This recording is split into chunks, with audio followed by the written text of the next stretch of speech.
than starting.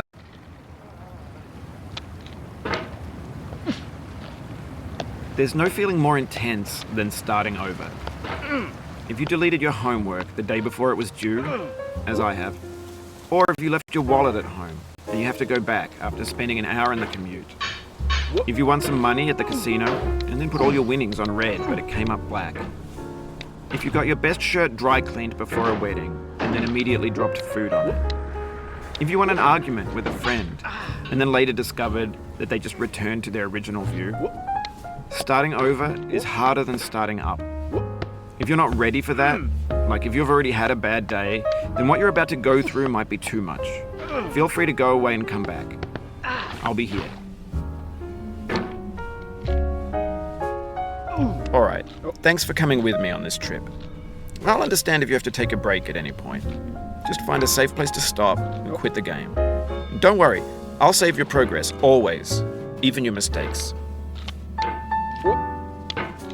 This game is a homage to a free game that came out in 2002, titled Sexy Hiking. The author of that game was Jazuo, a mysterious Czech designer who was known at the time as the father of B games. And B games are rough assemblages of found objects.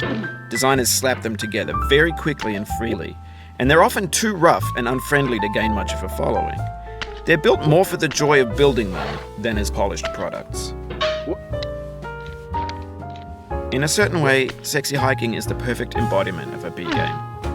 It's built almost entirely out of found and recycled parts, and it's one of the most unusual and unfriendly games of its time. In it, your task is simply to drag yourself up a mountain with a hammer. And that act of climbing, in the digital world or in real life, has certain essential properties that give the game its flavor. No amount of forward progress is guaranteed. Some cliffs are too sheer or too slippery. And the player is constantly, unremittingly in danger of falling and losing everything. Anyway, when you start Sexy Hiking, you're standing next to this dead tree that blocks the way to the entire rest of the game.